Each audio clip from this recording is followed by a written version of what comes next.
God Almighty who art in heaven, I'll ask you to please heal the hearts, all those broken hearts of this community. 방금 보신 기도하는 남성은 가석방 없는 종신형을 2번이나 받은 끔찍한 살인마입니다. 2016년에 발생한 이 사건은 세상에 잘 알려지지 않았다가 피해자의 억울함을 풀어주기 위해 2019년 한 팟캐스트에서 자세하게 다루게 되면서 미국 전역에 큰 충격을 안겨주었습니다. 이 남성은 대체 무슨 끔찍한 일을 저질렀기에 이렇게 신께 구원을 기도하는 것일까요? I will spend the rest of my life asking God to forgive me, but I don't think He will. 이 모든 사건은 미국 오리건주에 있는 인구 10만 명의 도시 벤드에서 시작되었습니다. 이 도시에는 23살 케일리 소이어라는 여성이 살았는데 늘 밝고 웃음이 넘치는 그런 여대생이었습니다. 그녀의 부모님은 그녀가 어렸을 때 이혼했지만 그녀는 남동생들과 새어머니, 아버지의 품 안에서 아주 밝고 건강하게 자랐습니다. 그녀는 치과에서 조수로 일하고 있었으며 자신이 다니는 센트럴 오리건 커뮤니티 대학 근처에 있는 아파트에서 2년 된 남자친구 캐머런과 함께 살고 있었습니다. 2016년 7월 23일, 그날은 토요일이었습니다. 케일리의 친구는 결혼을 하게 되었고 친구들을 위해 파티를 열었습니다. 그날 밤, 그녀는 파티에 참석했고 친구들과 즐거운 시간을 보내고 있었습니다. 그러다 술에 취한 나머지 그녀는 남자친구가 아닌 모르는 남자와 춤을 추고 대화하게 되었습니다. 그런데 남자친구가 이 사실을 알게 되었습니다. 이는 케일리가 비극적 죽음을 맞게 되는 첫 단추였습니다. 집으로 돌아가는 길, 말다툼은 시작되었고 아파트 주차장에 주차를 한 뒤에도 말싸움은 끝나지 않았습니다. 급기야 화가 난 남자친구 캐머런은 아파트로 혼자 올라가 버렸고 10분 뒤 내려와 보았더니 케일리가 없었습니다. 평소 케일리는 이렇게 말다툼을 하면 종종 산책을 나가곤 했기 때문에 캐머런은 그냥 문자를 했습니다. 늦었으니까 들어오라고 했지만 케일리는 화가 안 풀리는지 배터리가 없다고 하고 답을 보내지 않았습니다. 캐머런은 여자친구가 자신이 싫어서 집에 안 들어온 것이었기 때문에 그냥 친구 집에 가서 잤겠거니 했습니다. 그런데 이상한 것은 다음 날이 되어도 하루 종일 전화가 음성 사서함으로 넘어갔다는 것입니다. 그는 911에 신고를 했습니다. Hello? Hi. I'm not sure if this is quite the right number to call. Last night I got home from the bars with my girlfriend, and she got upset at me and ran off. And I chased her and wasn't able to find her, and I still haven't heard from her. Her phone's off. I called all her family, and they haven't heard from her, so I'm wondering what you recommend I do. We can put in a call and we can have officers or deputies look for her. Okay. 케일리 주변 사람들은 걱정하기 시작했고 뉴스에는 사라진 여대생에 대한 실종 보도가 나갔습니다. Students and staff I spoke to here at Central Oregon Community College say they're saddened and shocked by the disappearance of Kaylee Sawyer, and they can't believe something like this would happen in Bend. I mean, I love to go on walks, and I take my dogs all the time, and if something like that were to happen just out of the blue, I mean, it's really scary to think about. 그런데 사실 케일리는 실종된 것이 아니었습니다. 그녀는 그날 밤 아주 끔찍한 죽음을 당했습니다.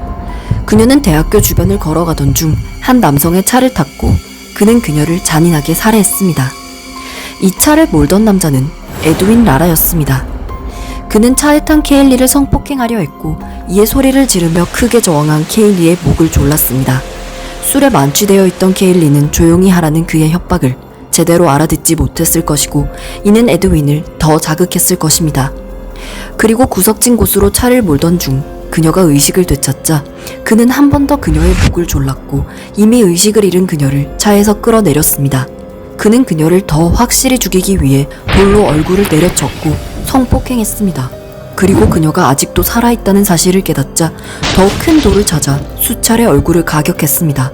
이 모든 일이 가능했던 이유는 에드윈 라라의 직업이 케일리가 다니는 대학의 안전요원이었기 때문입니다. 대학교 보안 차량을 끌고 어두운 새벽에 혼자 걸어가는 자신에게 다가온 보안 요원 아저씨를 보고 케일리는 일종의 안도감을 느꼈을 것입니다. 하지만 그는 평소 자기가 바람피는 여성들의 누드 사진을 주변에 보여주고 다녔고 시체에 대한 이상한 환상을 갖고 있었다고 합니다. 그는 당일도 술에 취해 새벽에 걸어가는 그녀가 술집 여자인 줄 알고 접근했고 아니라는 사실을 알고 당황해 그녀를 죽이게 된 것이라고 나중에 고백했습니다. 그는 범행 후 보안 차량을 학교에 다시 두고 자신의 차를 끌고 와 그녀의 시신을 쓰레기통에 담은 뒤 자신의 부모님 집 근처에 있는 한 도랑에 버렸습니다. 그리고 다음 날 범행이 발각될까봐 두려워진 그는 그녀의 시신을 한 고속도로 옆 길가에 다시 버렸습니다. 후에 발견된 그녀의 시신은 얼굴로 신원 확인이 불가능할 정도였고 경찰은 부모님에게 딸의 시신을 보지 말 것을 권했습니다. 그녀에 대한 마지막 기억이라도 아름답게 남기기 위함이었습니다. 결국 부모님은 그녀의 얼굴이 아닌 그녀의 손목에 있는 문신으로 그녀의 신원을 확인해야 했고 그녀의 웃는 얼굴이 아닌 상자 안에 담긴 한 줌의 제거된 그들의 딸에게 마지막 인사를 해야 했습니다. 친구들과 즐겁게 파티를 하고 집에 온 그날 밤 그녀는 이렇게 외롭게 죽어갔지만 세상은 고요했습니다. 사람들은 실종 사건으로 수사를 하고 있었고 그녀가 돌아오겠지 하는 막연한 기대감을 가지고 있었습니다. 하지만 이 사건은 에드윈의 아내에 의해 실마리가 잡히게 되었습니다. 그녀는 경찰관이었고 에드윈은 사랑하는 그녀에게 자신이 이틀 전 한 여자를 차로 치었다고 고백했습니다. 경찰이었던 아내는 이틀 전 실종된 여대생에 대한 소식을 알고 있었고 이 둘을 연관지었습니다. 그녀는 경찰서로 가서 남편을 신고했고 뭔가 이상한 점이 있음을 알렸습니다. And I'm like, so what did you do with the body? What? And he's like, I hit her. And I'm like, and then I kept asking him, what does it got to do with you hitting her? And now you panic and you hit the body. He wouldn't. So it didn't make sense to you? It wasn't making sense to me. How long did this conversation go on before he left? It was pretty brief. It wasn't. It was just him moving around. I'm not sure if I don't think he grabbed anything other than he did grab my gun from my purse. And then he just kept saying, I need to go, I need to go. And then right before he left, he's like, there's her stuff in the shed. How did you say that again? He said something in regards to her stuff is in the shed. Her stuff is in the shed. And I think it's because I kept telling them, it doesn't make sense. It's like, you're lying to me. It's not. So I feel like he told me that. So I could go see it and say, oh, it's true. Yeah. Because it wasn't making sense. 이후 경찰은 아내의 말대로 그들의 집을 수색했고 케일리의 물건들과 범행 도구를 찾았습니다. 그리고 총을 들고 도주한 에드윈은 안드레아라는 여성을 한 주차장에서 납치했습니다. 안드레아는 19세 여성으로 그날 모바일 회사 고객센터 업무를 마치고 주차장으로 가던 중 총을 든 에드윈을 만났습니다. 에드윈은 그녀를 차에 태우고 도주하다가 화장실에 가기 위해 한 모텔로 그녀를 데려갔고 수갑으로 침대에 그녀를 묶었습니다. 살인자와 한 여성 단 둘만 있는 방. 추가 범행이 가능한 상황이었습니다. 하지만 기적처럼 안드레아의 핸드폰 알람이 울렸습니다. 아무 의미 없는 알람이었지만 덜컥 겁이 나서 무슨 소리냐고 묻는 에드윈에게 안드레아는 자신에게 성병이 있다고 거짓말했습니다. 성병으로 너무 괴로운 나머지 약을 먹는 시간을 알람으로 맞춰놨다고 말입니다. 그녀의 재치 덕분인지 아니면 원래 아무 의도가 없었는지는 알 수 없지만 그날 그 방에서는 아무 범행이 일어나지 않았습니다. 에드윈은 다음 날도 도주를 계속했고 도주 중 차가 고장나자 다른 차를 훔치러 갔습니다. 그러다 도망치려는 한 남성의 배를 총으로 쐈고 노인과 아이들이 타고 있는 차를 훔쳐 도주했습니다. 그는 고속도로를 달리던 중 결국 경찰차 한 대에게 추격되었고 911에 전화해 자수했습니다. 911 emergency reporting.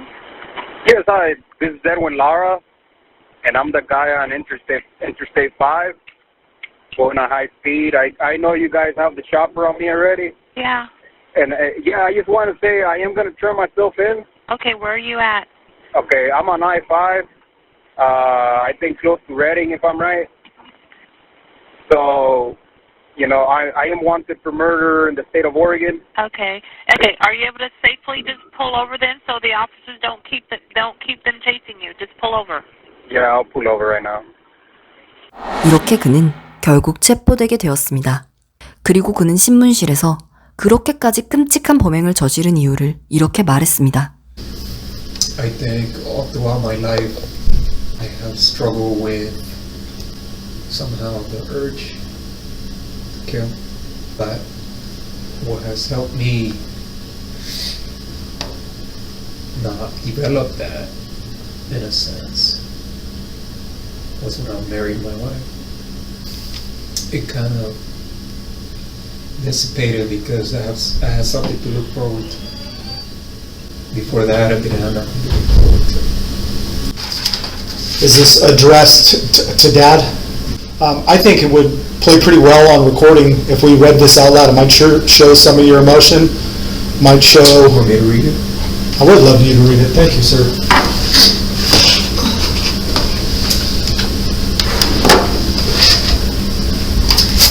I've been trying to ask Katie for forgiveness, but I don't think her soul hears my crying because God doesn't allow the devil to talk to angels.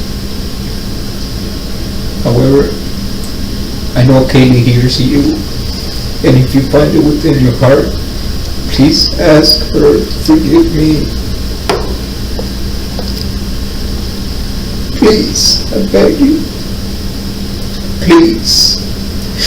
I know that I will spend the rest of my life asking God to forgive me, but I don't think He will. I am not sure what your name is, but I know for a fact that you loved your daughter. I read something that you were desperately looking for her, and that touched the little heart I have within me. I say a little heart, a little bit, because a man like me don't have a heart. Please forgive me, Spirit. Please forgive me, and please ask your wife to forgive me too. 그는 계속해서 신과 피해자의 가족에게 용서를 빌었고 자신의 죄를 후회하는 모습을 보였습니다. 증거 자료로 사용되기 위해 녹화 중이었던 그 방에서 흘린 눈물이 진정한 용서를 위한 것인지 아니면 감형을 위한 것인지는 알 수 없었으나 그는 결국 가석방 없는 종신형을 받았습니다.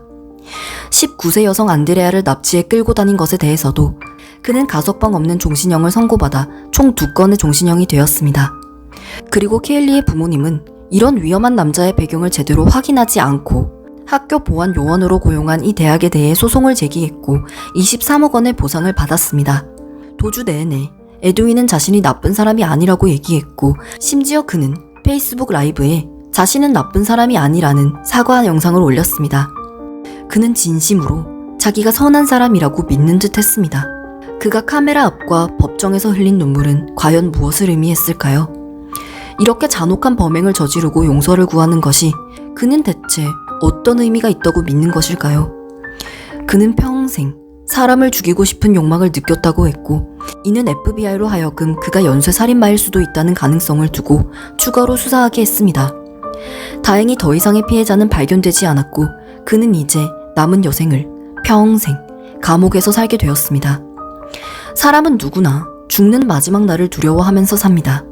하지만 그 누구도 케일리처럼 이렇게 자신이 준비 없이 어느 날 마지막 날을 맞게 되리라고는 생각하지 못합니다. 우리 주변에는 항상 우리가 모르고 있는 위험들이 도사리고 있으며 인간의 삶은 이렇게 허망하게 끝나기도 합니다. 삶과 죽음, 그리고 죄와 벌, 후회와 반성, 용서에 대해 많은 것을 생각하게 하는 이 사건. 케일리의 죽음이 헛되지 않게 더 많은 사람들이 이 이야기를 듣고 주변을 둘러보며 위험한 사람을 만나지 않으며 안전한 하루를 보냈으면 하는 생각이 듭니다.